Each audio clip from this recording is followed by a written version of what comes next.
Assalamualaikum warahmatullahi wabarakatuh.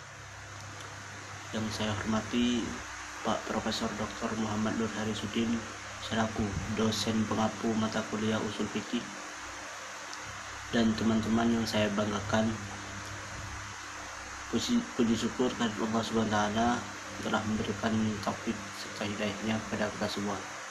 Di sini saya sebagai moderator yang memimpin jalannya diskusi.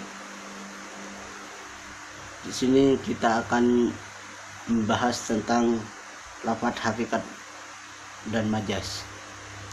Untuk pemateri pertama yakni saya sendiri, dan untuk pemateri kedua yakni saudari Yamiatul Rosidah, dan untuk pemateri ketiga yakni Mahda Devi Hidayat, dan untuk pemateri yang terakhir yakni saudari Nurwidu Hasanah.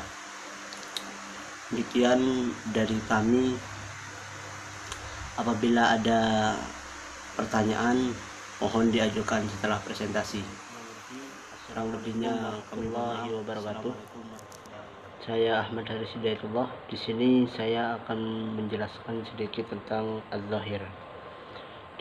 Definisi dari az-zahir sendiri dalam pandangan ahli usul, az-zahir merupakan sesuatu yang maksudnya ditunjukkan oleh bentuk nas itu sendiri tanpa membutuhkan faktor luar, bukan tujuan asal dari susunan katanya dan memungkinkan untuk ditakwil. Contohnya adalah firman Allah Subhanahu wa taala, wa halallahu al-bai'a wa harrama riba, dan Allah telah menghalalkan jual beli dan mengharamkan riba. Al-Quran surat Al-Baqarah ayat 275.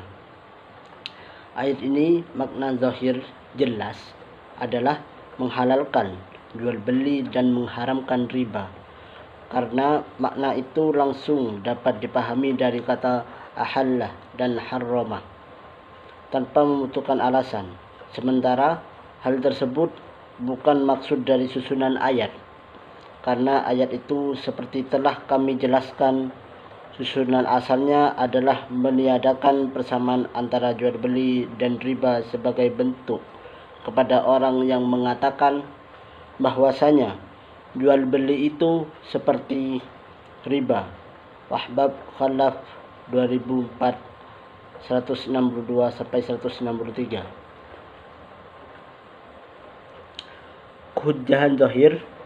Hukum az-zahir wajib diamalkan sesuai dengan makna zahirnya selama tidak ada dalil yang menuntut untuk diamalkan dengan selain zahir, karena pada dasarnya tidak ada pembelokan kata dari makna zahir kecuali ada dalil yang menuntut hal itu.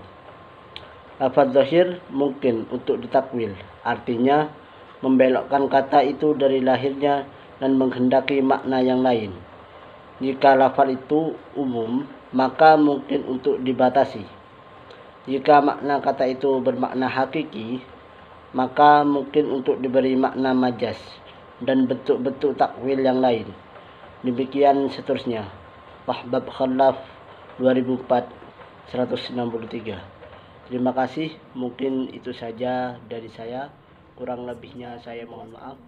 Assalamualaikum warahmatullahi wabarakatuh. Menurut ulama usul fikih, yaitu suatu yang dengan bentuknya sendiri yang menunjukkan makna asal yang dimaksud dari susunan kata dan mungkin untuk ditakwil. Jika makna itu langsung dipahami dari lafal, pemahamannya itu tidak butuh dari faktor luar. Salah satu contoh firman Allah Subhanahu wa taala yang berbunyi wa halallahu al-bai'a wa harrama riba, yang artinya dan Allah menghalalkan jual beli dan mengharamkan riba. Quran surat Al-Baqarah ayat 275. Dari potongan ayat tersebut, nas ayat ini adalah meniadakan persamaan antara jual beli dan riba. Yang dimaksud berarti jual beli dan riba itu tidak sama. Dan di sini sudah jelas karena ada nas, jadi jual beli itu dihalalkan sedangkan riba itu diharamkan.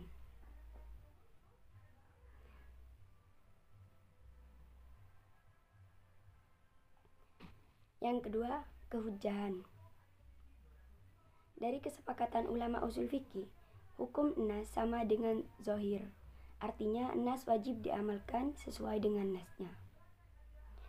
Zahir dan nas adalah jelas petunjuk maknanya, artinya dalam pemahamannya tidak membutuhkan faktor luar dan wajib mengamalkan makna yang jelas pada petunjuk keduanya.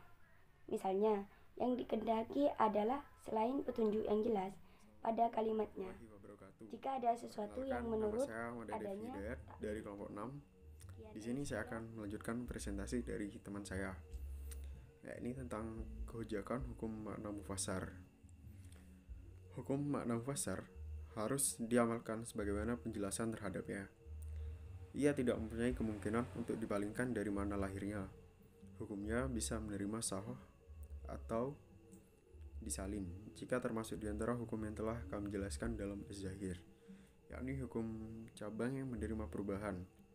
Jadi, tafsir yang meniadakan kemungkinan takwil adalah tafsir yang diambil langsung dari bentuk kalimatnya atau yang diambil dari penjelasan tafsirnya yang pasti, disamakan dalam bentuknya dan keluar dari yang disyariatkan itu sendiri. Karena penjelasan ini termasuk undang-undang, adapun tafsir dari para peneliti dan para mujtahid tidak dianggap bagian yang menyempurnakan takwil dan syar'i sendiri mengenai nas yang mungkin ditakwil, tidak berhak untuk mengatakan bahwa yang dimaksud adalah ini bukan lainnya. Bertolak dari sini, jelaslah perbandingan antara takwil dan tafsir. Jelas pula bahwa keduanya menjelaskan maksud dari nas. Hanya saja tafsir menjelaskan maksud dari dalil yang pasti dari syar'i tersendiri. Oleh karena itu, ia tidak bisa diberi makna yang lain. Adapun takwil adalah menjelaskan nas dengan dalil yang bersifat dugaan dengan ijtihad. Ia tidak pasti dalam menentukan maksud nas, sehingga masih mungkin diberi makna yang lain. Selanjutnya, definisi al-muhkam. Menurut istilah ulama usul fikih, pengertian al-muhkam adalah sesuatu yang menunjukkan makna yang dengan sendirinya tidak menerima pembatalan dan penggantian berdasarkan petunjuk yang jelas dan sama sekali tidak mengandung takwil. Lafaz muhkam tidak menerima takwil karena ia bersifat rinci dan jelas yang tidak ada peluang untuk takwil. Lafaz ini juga tidak menerima nasakh, baik pada masa kerasulan, masa kekosongan turunan wahyu, maupun masa sesudahnya. Hukum yang diambil daripadanya mungkin berupa hukum dasar dari kaidah agama yang tidak mungkin diubah, seperti menyembah kepada Allah Subhanahu wa Ta'ala dan iman kepada Rasul dan kitab-kitabnya, atau diambil dari prinsip keutamaan yang tidak berubah oleh perubahan keadaan, seperti berbuat baik kepada orang tua dan adil. Bisa juga hukum cabang yang juz'i atau anak cabang, tetapi terdapat bukti bahwa syar'i menguatkan syariatnya, atau wahab qalaf, seperti firman Allah yang ditujukan kepada para penuduh zina kepada wanita bersuami, yaitu wala takubalu lahum syahadatan abada, yang artinya dan janganlah kamu menerima kesaksian mereka selama-lamanya. Quran surat An-Nur ayat 4. Perhatikan juga sabda Rasulullah SAW sebagai berikut: jihadu mado ilah yaumil qiyamah. Jihad itu berlangsung sampai hari kiamat. Demikian presentasi dari saya, kurang lebihnya saya mohon maaf. Wassalamualaikum warahmatullahi wabarakatuh. Assalamualaikum warahmatullahi wabarakatuh. Baik, di sini saya akan menjelaskan tentang kehujahan.